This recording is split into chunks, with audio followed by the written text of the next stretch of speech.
Hello मेरे प्यारे students, कैसे हैं आप सब। आई होप आप सब अच्छे होंगे। आपकी पढ़ाई बहुत ही जबरदस्त चल रही होगी। मेरा नाम है इंजमाम खान। स्वागत करता हूं आपका हमारे शानदार यूट्यूब प्लेटफॉर्म जिसका नाम है FMI करियर इंस्टीट्यूट। जैसा कि बच्चों आपको पता है कि हमने स्टाफिंग चैप्टर को बहुत ही शानदार तरीके से कंप्लीट करने की कोशिश की थी और आई होप आपको वो चैप्टर पूरी की पूरी तरीके से अच्छी तरीके से समझ में आया होगा। अगर आपने अभी तक स्टाफिंग के सारे लेक्चर्स नहीं देखे बेटा, तो आप प्लेलिस्ट में जाके देख सकते हैं। वहां पे आपको स्टाफिंग नाम से एक अलग से ही सेपरेट प्लेलिस्ट देखने को मिल जाएगी। वहां पे आप सीक्वेंस वाइज सारे लेक्चर्स को अच्छी तरीके से स्टडी कर सकते हैं, उनके नोट्स बना सकते हैं और उसके बाद फिर हम क्या प्रैक्टिस करेंगे बेटा, आज हम करने वाले हैं क्वेश्चन एंड आंसर सेशन। और जैसा कि आपको पता है बेटा कि कोई भी अगर आपको डाउट है, चाहे अकाउंटेंसी से रिलेटेड, चाहे इकोनॉमिक्स से रिलेटेड या फिर बिजनेस स्टडीज से related, class 11th and 12th के लिए, तो आप स्क्रीन पे चल रहे नंबर पे हमसे कांटेक्ट कर सकते हैं। कमेंट सेक्शन में आप अपने सवालों को छोड़ सकते हैं। व्हाट्सएप चैनल लिंक को आप ज्वाइन कर सकते हैं जिसका लिंक आपको डिस्क्रिप्शन बॉक्स में मिल जाएगा, या आप हमें मेल भी कर सकते हैं और वो मेल आईडी भी आपको डिस्क्रिप्शन बॉक्स में मिल जाएगा।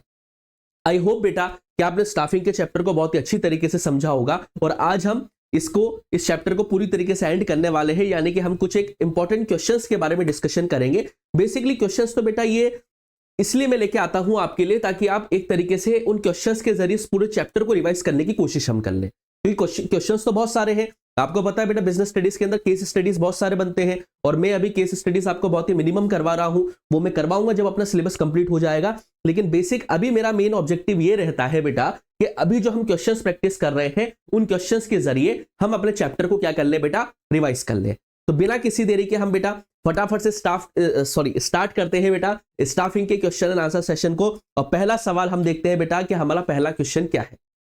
तो देखिए बेटा, समझते हैं। When Jaskaran Singh applied for the post of computer teacher in a school in Bhubaneswar, एक जसकरण सिंह नाम के एक पर्सन है बेटा जिन्होंने कंप्यूटर टीचर की पोस्ट के लिए अप्लाई किया है बेटा कि स्कूल के अंदर भुवनेश्वर में। He was asked to prepare a PowerPoint presentation on a particular topic during the selection procedure, और उससे कहा गया कि उसे एक PowerPoint प्रेजेंटेशन को तैयार करना है एक पर्टिकुलर टॉपिक पे जब उसका सिलेक्शन प्रोसीजर चल रहा होगा। Identify the type of selection test being mentioned in the above lines, हमें यह बताना है कि वो कौन सा सिलेक्शन टेस्ट है बेटा जो अबव लाइंस में पूछा गया है।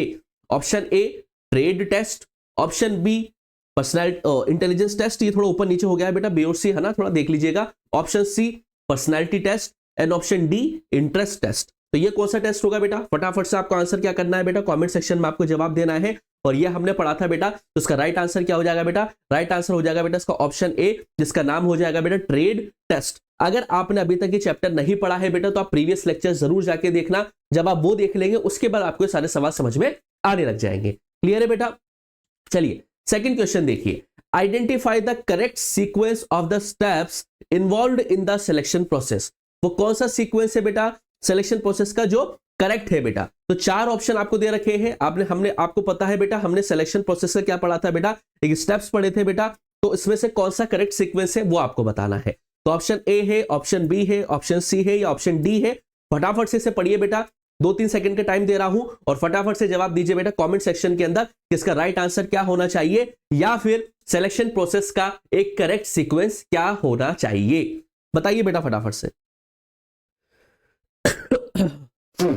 क्या बोल रहे हैं बच्चों, ठीक है। राइट आंसर क्या हो जाएगा बेटा, हमारा राइट आंसर हो जाएगा बेटा ऑप्शन डी, क्योंकि ऑप्शन डी में जो है उसमें करेक्ट सीक्वेंस बैठ रहा है। कौन कौन सा बेटा, रेफरेंस एंड बैकग्राउंड चेकिंग, उसके बाद लिया जाता है सिलेक्शन डिसीजन, उसके बाद होता है मेडिकल एग्जामिनेशन, उसके बाद होता है जॉब ऑफर और फिर देन होता है हमारा लास्ट में कॉन्ट्रैक्ट ऑफ एम्प्लॉयमेंट। तो ये सीक्वेंस हमारा सबसे बेस्ट रहेगा बेटा सिलेक्शन प्रोसेस का। तो right answer is option D.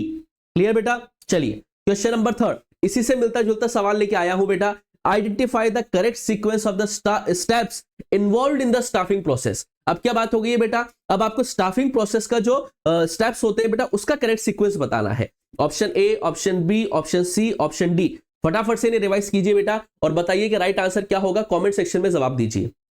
तो जैसा कि आपको पता है बेटा कि हमने स्टाफिंग प्रोसेस को बहुत ही अच्छी तरीके से समझने की कोशिश करी थी और राइट आंसर से क्या हो जाएगा बेटा, ऑप्शन डी। ऑप्शन डी क्या है बेटा, estimating the main power requirement. सबसे पहले आपको क्या लगाना है बेटा, एस्टिमेशन लगाना है कि कितना मैन पावर की हमें रिक्वायरमेंट है। उसके बाद रिक्रूटमेंट होगा, फिर सिलेक्शन होगा, देन प्लेसमेंट होगा और देन फिर ओरिएंटेशन होगा। तो राइट आंसर क्या हो जाएगा बेटा, राइट आंसर हो जाएगा आपका ऑप्शन डी। स्टाफिंग प्रोसेस का जो करेक्ट सीक्वेंस होता है तो इसका राइट आंसर क्या है बेटा, that is your option D. Clear बेटा। चलिए आंसर फटाफट कमेंट सेक्शन में छोड़ते रहो बेटा। देखिए नेक्स्ट क्वेश्चन क्या बोलता है बेटा, work force analysis is a part of. जो वर्क फोर्स एनालिसिस होता है वो किसका पार्ट है? Option A recruitment process, option B selection process, option C training and development process और option D estimation of man power requirement. तो आपको पता है बेटा जब जब वर्क फोर्स का एनालिसिस किया जाता है तो वो किसका पार्ट होता है बेटा, वो पार्ट होता है एक estimation of man power requirement का, कि हम एक एस्टिमेट निकाल रहे हैं मेन पावर की रिक्वायरमेंट की। तो राइट आंसर हो जाएगा बेटा आपका ऑप्शन डी। क्लियर है बेटा। चलिए आगे देखिए बेटा, नेक्स्ट क्वेश्चन क्या है, which of these is the purpose of recruitment. Recruitment का आखिर पर्पस क्या है इन चार ऑप्शंस में से? Option A make sure that there is a match between cost and benefits, नहीं इसमें तो दम नहीं लग रहा है। Option B to attract potential employees with the necessary qualification, ये ठीक हो सकता है। Option C help the firm to create the more culturally diverse workforce, ये भी किसी काम का नहीं है। And option D help the firm to recognise the calibre of every employee. तो राइट आंसर से क्या हो जाएगा बेटा, ऑप्शन डी। रिक्रूटमेंट का मेन पर्पस क्या होता है बेटा, उन एम्प्लॉयज को अट्रैक्ट करना बेटा जो एक पर्टिकुलर क्वालिफिकेशन के लिए पोटेंशियली फिट बैठते हैं। तो राइट आंसर क्या हो जाएगा बेटा हमारा, राइट आंसर हो जाएगा हमारा ऑप्शन नंबर बी। ठीक है बेटा। चलिए थोड़ा क्या है, तबियत खराब है बेटा, है ना, मौसम बदल रहा है इसलिए।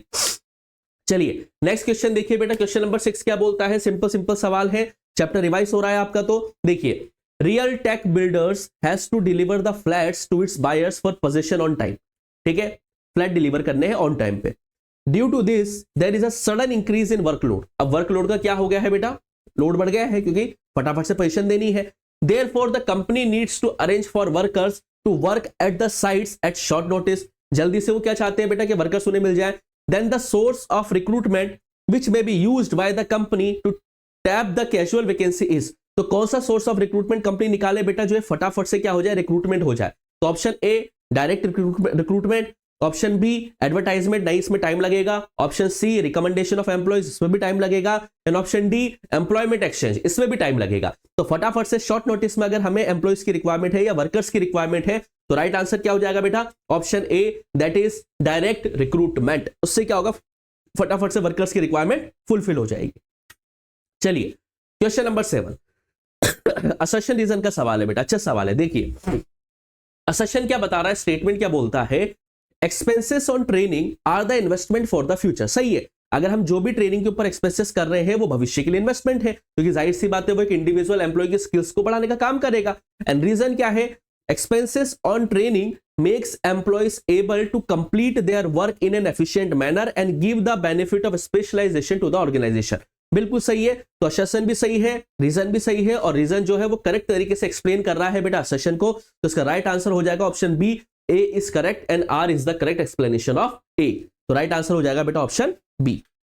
चलिए question number 8, an analysis that enables an assessment of the number of humans required in the organisation is. वो कौन सा एनालिसिस होता है बेटा जिसमें हम एक असेसमेंट तैयार करते हैं कि कितने नंबर ऑफ ह्यूमंस की हमें रिक्वायरमेंट होगी ऑर्गेनाइजेशन के अंदर। तो option A development, option B promotion, option C workload analysis and option D work force analysis. तो राइट आंसर आपको पता है, हमने थोड़ी देर पहले ही इसी तरह का क्वेश्चन किया है बेटा।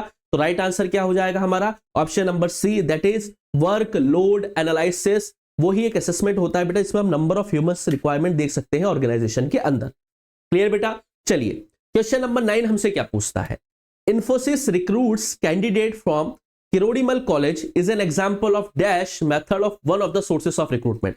इन्फोसिस नाम की कंपनी ने किरोड़ीमल कॉलेज से रिक्रूटमेंट करी है बेटा, तो ये कौन सा सोर्स ऑफ रिक्रूटमेंट है, कैंपस रिक्रूटमेंट। सिंपल सा सवाल है, नाम क्लियर हो रहा है बेटा, कॉलेज क्या होता है, कैंपस ही होता है, तो राइट आंसर वही होना चाहिए। बी सी डी की तरफ तो देखो भी मत, हालांकि फिर भी मैं आपको यही सजेशन दूंगा कि एक बार सारे ऑप्शंस पढ़ें और उसके बाद ही अपने राइट आंसर को टिक करें। तो राइट आंसर क्या है बेटा अपना ऑप्शन ए। इस मेथड को हम क्या कहेंगे बेटा, कैंपस रिक्रूटमेंट मेथड कहेंगे, क्योंकि किरोड़ीमल कॉलेज से ही क्या किया जा रहा है बेटा, रिक्रूटमेंट करी जा रही है एम्प्लॉयज की या कैंडिडेट्स की। क्लियर है बेटा? तो राइट आंसर हो जाएगा कैंपस रिक्रूटमेंट। चलिए आगे देखिए, क्वेश्चन नंबर 10 क्या बोल रहा है? Statement 1, out of training and development, development is wider in scope. बिल्कुल सही है, मैंने आपको बताया भी था कि डेवलपमेंट एक ब्रॉडर कॉन्सेप्ट होता है। Statement second, freshly appointed people need orientation. जो फ्रेशली अपॉइंटेड पीपल होते हैं ना, ओरिएंटेशन की रिक्वायरमेंट होती है। स्टेटमेंट दोनों सही है, लेकिन स्टेटमेंट सेकंड जो है वो फर्स्ट को एक्सप्लेन नहीं कर रहा है। तो राइट आंसर क्या हो जाएगा बेटा? Option A, statement 1 and second both are correct. या फिर एक इसमें आंसर ये भी हो सकता है ना हाँ दोनों ही तो सही है। हाँ, तो राइट आंसर क्या हो जाएगा? Option A, statement first and second both are correct. दोनों ऑप्शन सही है बेटा इसमें। ठीक है, चलिए 11 देखिए बेटा। Kundan Lai joined a food processing unit as a factory worker. Kundan Lai ने क्या किया है भाई? एक फूड प्रोसेसिंग यूनिट को ज्वाइन किया as a factory worker. Since he was expected to work on sophisticated machinery, खतरनाक मशीनरियों पे काम करना है बेटा उसे, जिसके लिए स्पेशल ट्रेनिंग की रिक्वायरमेंट होती है। तो कौन सा ट्रेनिंग मेथड आ जाएगा? लास्ट लेक्चर में ही मैंने आपको बताया था, ये सोफिस्टिकेटेड मशीनरी के ऊपर जो ट्रेनिंग लगती है उसे हम बोलते हैं क्या बेटा? Vestibule training. क्या बोलते हैं बेटा? इसमें ऑप्शन ए, वेस्टिब्यूल ट्रेनिंग। ठीक है, बी नहीं आएगा, सी नहीं आएगा, डी नहीं आएगा। राइट आंसर आएगा बेटा option A, that is called vestibule training. Clear बेटा?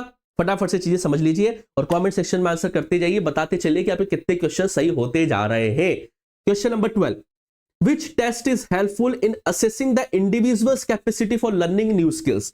वो कौन सा टेस्ट है बेटा जो एक इंडिविजुअल की कैपेसिटी लर्निंग न्यू स्किल्स को सीखने के लिए हम असेस कर सकते हैं? यानी कि वो कौन सा टेस्ट बेहतर होगा जिससे हमें पता चल सके कि एक इंडिविजुअल की कैपेसिटी कितनी बढ़िया है to learn new skills? Option A, aptitude test, option B, personality test, option C, interest test and option D, trade test. तो ये हमने पढ़ा था बेटा जब हम टाइप्स ऑफ टेस्ट के बारे में पढ़ रहे थे ड्यूरिंग द सिलेक्शन प्रोसीजर। तो राइट आंसर हो जाएगा बेटा हमारा option A, that is called aptitude test. Aptitude test ही वो टेस्ट है बेटा जिसमें हम एक इंडिविजुअल की कैपेसिटी को असेस कर सकते हैं कि वो कितना नई स्किल्स को सीख सकता है या नहीं सीख सकता है। क्लियर है बेटा? चलिए क्वेश्चन नंबर 13 क्या बता रहा है? Our assets walk out of the door each evening, यानी कि हमारे असेट रोज शाम को हमारे डोर से बाहर चले जाते हैं। We have to make sure that they come back in the next morning, वो सुबह अगले दिन वापस से भी आ जाए। तो सिंपल सी बात है, कौन सा फंक्शन ऑफ मैनेजमेंट है भाई? सिंपल सी बात है, हम चैप्टर की जब स्टाफिंग पढ़ रहे हैं तो ये स्टेटमेंट कौन सा फंक्शन ऑफ मैनेजमेंट को डिनोट कर रहा है? ये डिनोट कर रहा है बेटा किसको? स्टाफिंग को ही डिनोट कर रहा है। Right person, finding the right person for the right job. Clear बेटा? चलिए 14 क्वेश्चन देखिए बेटा। Aruna applied for the post of an art and craft teacher in a reputed school इन दिल्ली। ठीक है, आर्ट एंड क्राफ्ट की टीचर बनना चाहती हो, दिल्ली के रेप्यूटेड स्कूल में उन्होंने अप्लाई किया है। After successfully clearing the test and interview, test निकाल लिया, बहुत ही बढ़िया बात है। अरुणा बहुत ही शानदार समझदार लड़की है, इंटरव्यू भी क्लियर कर लिया बेटा, और उन्हें एक लेटर मिला है जिसमें डेट ऑफ ज्वाइनिंग लिखी है। Identify the step in the staffing process being described in the above lines. ये वो कौन सा स्टेप है? क्या वो रेफरेंस बैकग्राउंड चेकिंग है? नहीं। Selection decision? नहीं, वो तो पहले ले चुके हैं। जॉब ऑफर है? बिल्कुल, क्योंकि उसे क्या दिया गया है? उसे एक ऑफर लेटर दिया गया है जिसमें डेट ऑफ ज्वाइनिंग मेंशन है। तो राइट आंसर क्या हो जाएगा बेटा? राइट आंसर हो जाएगा option C, that is job offer. ठीक है, तो वो कौन सा स्टेप है बेटा? जॉब ऑफर वाला स्टेप है। उसके बाद देखिए बेटा 15 क्वेश्चन क्या बोलता है हमसे? It refers to the employ occupying the position और post for which the person has been selected. वो क्या चीज है जिसमें एक एम्प्लॉय उस पोजीशन उस पोस्ट को ऑक्यूपाई कर लेता है जिसके लिए उसे सेलेक्ट किया गया था? तो ट्रेनिंग है नहीं, रिक्रूटमेंट है नहीं, प्रमोशन है नहीं, इसे बोलते हैं हम placement. Placement refers to the employ occupying the position और post for which the person has been selected. तो इसे हम बोलते हैं प्लेसमेंट, यानी कि उस फाइनली उस एक इंडिविजुअल की प्लेसमेंट हो जाना। और लास्ट क्वेश्चन क्या है बेटा हमारा आज का? देखते हैं असर्शन क्या पूछ रहा है।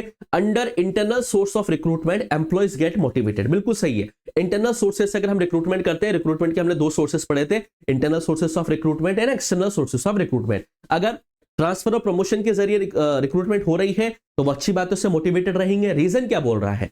Majorly transfer and promotion are included in the internal sources of recruitment. ऐसा भी नहीं है, तो राइट आंसर से क्या हो जाएगा? असर्शन इज करेक्ट है but R is not the correct explanation of A. तो राइट आंसर हो जाएगा इसका बेटा option A, that is option A. ठीक है बेटा, ये बात ध्यान रखना है। तो ये राइट आंसर क्या हो जाएगा बेटा? उसका ऑप्शन ए हो जाएगा। ठीक है इसी के साथ क्या होता है बेटा, आज हमारा स्टाफिंग चैप्टर जो है वो पूरी तरीके से कंप्लीट होता है। क्वेश्चन एंड आंसर बेटा मैं बहुत तरीके से वो शानदार लेके आऊंगा आपके लिए इन फ्यूचर, जब हमारा सिलेबस कंप्लीट हो जाएगा। केस स्टडीज पे बात करेंगे, बिल्कुल लॉजिक तरीके से बातचीत करेंगे। अभी मेन ऑब्जेक्टिव ये है बेटा क्वेश्चन आंसर करवाने का, कि आपको चैप्टर को रिवाइज करवा दिया जाए इन क्वेश्चन आंसर्स के जरिए। और कोई भी डाउट हो बेटा किसी भी चैप्टर से रिलेटेड या किसी भी सब्जेक्ट से रिलेटेड, चाहे वो अकाउंट्स हो, बिजनेस हो, इकोनॉमिक्स हो, क्लास 11 का टॉपिक हो या क्लास 12 का टॉपिक हो, आप स्क्रीन पे चल रहे नंबर पे हमसे कांटेक्ट कर सकते हैं। कमेंट सेक्शन में अपने सवालों को छोड़ सकते हैं। और अगर आपको वीडियोस हमारी पसंद आ रही है बेटा, तो वीडियोस को लाइक जरूर करें, दोस्तों के साथ शेयर करें और चैनल को सब्सक्राइब करना ना भूलें बेटा। और बेल आइकन पे जरूर क्लिक करना, उससे आपको नोटिफिकेशन टाइम टू टाइम मिलते रहेंगे। जब जब आप बेटा सब्सक्राइब करते हैं, लाइक करते हैं, अच्छे अच्छे कमेंट्स करते हैं, शेयर करते हैं, तो हमें भी मोटिवेशन मिलता है बहुत ही शानदार तरीके से आपके लिए काम करने के लिए, और हम वो कर भी रहे हैं और आगे भी करते रहेंगे। आई होप आपको ये वीडियो आकर पसंद आया होगा। आज थोड़ी तबीयत डाउन है बेटा, इसलिए बार बार थोड़ा कफ ज्यादा हो रहा है, इस वजह से और कोई बात नहीं है। तो आपको ध्यान रखना है बेटा, कोई भी डाउट हो बेटा स्टाफिंग चैप्टर से रिलेटेड, तो कमेंट सेक्शन में सवाल छोड़ सकते हो, नहीं तो अपने स्क्रीन पे चल रहे नंबर पे आप हमसे कांटेक्ट कर सकते हो बेटा। इसी तरीके से आपके लिए आगे भी हम लेक्चर आते रहेंगे। बस आपको वीडियोस को लाइक करना है, दोस्तों के साथ शेयर करना है, चैनल को सब्सक्राइब करना है और अच्छे अच्छे कॉमेंट करने हैं बेटा। जल्दी ही मिलूंगा बेटा आपसे मैं। अब कौन सा चैप्टर स्टार्ट करना है बेटा, अब हमें स्टाफिंग के बाद कौन सा फंक्शन आता है, डायरेक्टिंग। तो डायरेक्टिंग का मैं इंट्रोडक्शन लेके आऊंगा बेटा, कि डायरेक्टिंग आखिर होती क्या है, उसकी इंपॉर्टेंस क्या है, उसका मतलब क्या होता है, वो हम मिलेंगे बेटा नेक्स्ट लेक्चर में। जब भी नेक्स्ट लेक्चर आएगा बेटा, जैसा कि आपको पता है कि हर थर्सडे को आपको बिजनेस स्टडीज का लेक्चर देखने को मिल जाता है, तो उसी में हम डायरेक्टिंग लेक्चर के बारे में बात करेंगे। तब तक के लिए आप लोग पढ़ते रहिए, मस्त रहिए। Thank you, bye bye.